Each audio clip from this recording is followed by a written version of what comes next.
Olá, meu nome é Lucas Norris, eu sou estudante de Ciências Biológicas em Ilha Solteira, faço estágio no Laboratório de Estudos em Fisiologia Animal e hoje vou estar apresentando para vocês um trabalho desenvolvido por mim, Lucas Norris, pela Eveline dos Santos, pela Gabriele Garcia e pela professora, nossa orientadora, Cristiane da Silva Ribeiro.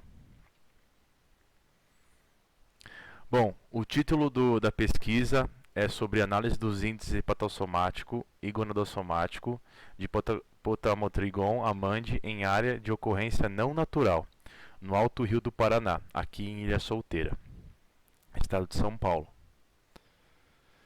Bom, então, para a gente começar a falar dessa pesquisa, desse projeto, a gente também precisa falar dessa espécie que ela foi introduzida, né, no Rio Paraná. Então, a perda das barreiras naturais pela construção de usinas hidrelétricas, né, é um dos fatores também que fazem com que espécies que existiam barreiras naturais, como cachoeiras, enfim, e outras barreiras naturais, elas pudessem ser introduzidas não naturalmente em lugares que elas não eram nativas, né? E isso acontece com diversas espécies, né? Não só com as arraias. E outros tipos de condríctiles, peixes, ósseis, enfim. São várias espécies que são introduzidas através dessas construções de usinas hidrelétricas. No caso de Ilha Solteira, foi a de Itaipu, né, que fez essa ligação do Alto Rio do Paraná e essas arraias pudessem adentrar a esse ambiente. Aqui está o mapa, né, como vocês podem ver, justamente a usina hidrelétrica de Ilha Solteira e o Alto Rio do Paraná, reservatório de Jupiá. Então, aqui que elas introduziram e elas invadiram aqui como espécies invasoras nesse caso. Bom, uma das coisas importantes que a gente vai falar que é importante nessa pesquisa, que é importante nesse trabalho, é justamente porque as arraias de água doce, elas são pouco estudadas, elas são pouco pesquisadas, então a gente sabe pouco sobre o processo de reprodução delas, o processo de migração delas, o do que elas se alimentam e, enfim, todo esse ciclo importante que esses animais possuem em sua vida, né? Então a gente tem algumas informações principais. Então possuímos que eles possuem um ciclo de reprodução por ano, né? Essa espécie. Mas em comparação com as outras arraias de seus familiares, as arraias de água salgada, a gente possui muito mais informações, né? Desses grupos, dessas espécies. Então a importância dessas pesquisas feitas com arraias de água doce, né? E para a gente também entender como elas funcionam, como todo é o processo de migração, reprodução e alimentação desses animais. Se existe alguma mudança conforme o tempo, se existe alguma mudança conforme o local onde é retirado esses animais, enfim, tudo isso é muito importante para acrescentar. Bom, o objetivo desse trabalho então foi analisar os índices hepatossomáticos e gonadossomáticos da amande durante 2 ciclos reprodutivos. Então temos 2 anos, são animais que se reproduzem, possuem um ciclo reprodutivo a cada ano. E então pegamos 2 anos para estar analisando esses índices.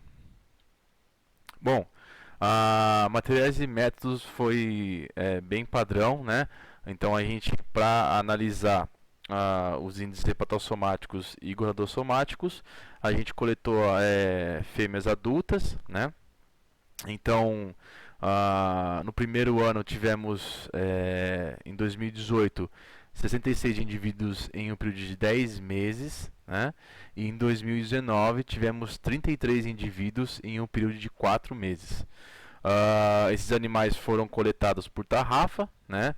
Foram anestesiados conforme todo o processo de ética e abatimento de animais prevê. E foi colocado em água, depois foi colocado gelo e esses animais entraram em processo de dormência. Depois houve a morte desses animais, né?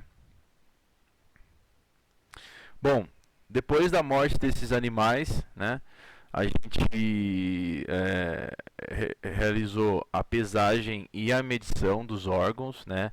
Então pegamos, no caso dessa pesquisa, foi realizado a medição e a pesagem dos fígados, né?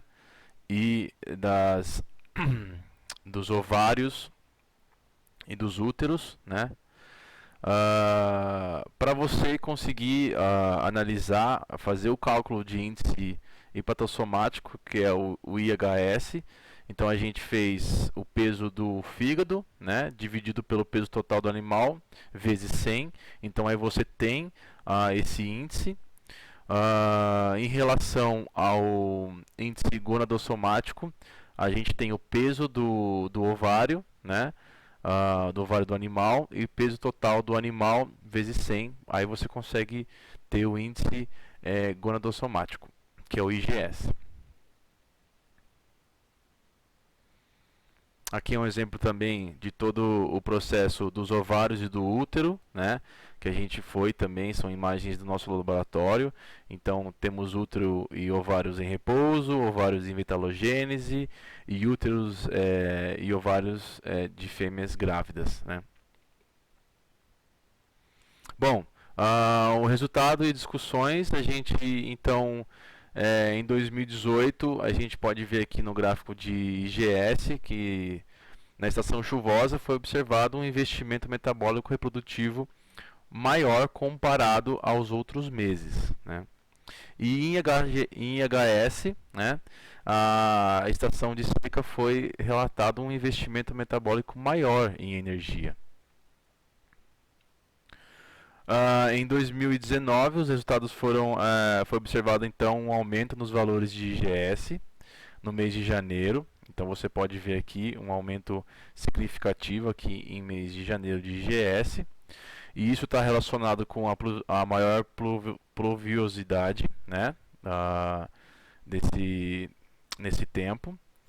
E também temos em IHS, a gente vê em maio que houve um aumento relacionado com o período de seca e reserva energética, né? Então a gente tem nesses casos que esses animais, como o período de seca, eles optam em não se reproduzirem e sim acumularem energia para assim quando o ambiente seja favorável à reprodução, então aí eles entram em processo de reprodução, né? Em todo o estágio de reprodução.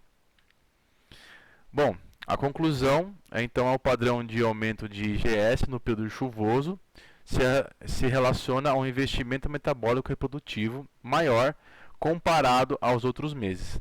Enquanto na estação de seca foi relatado um investimento metabólico em homeostase dos animais no meio, em detrimento do despendimento na formação de gônadas. Então, o que a gente consegue assim concluir, né, é que em período chuvoso esses animais eles tendem a se reproduzirem pelas condições do ambiente e em períodos de seca esses animais tendem a acumular reserva de energia para que, no caso, quando o ambiente seja favorável à reprodução, eles consigam se reproduzir, né?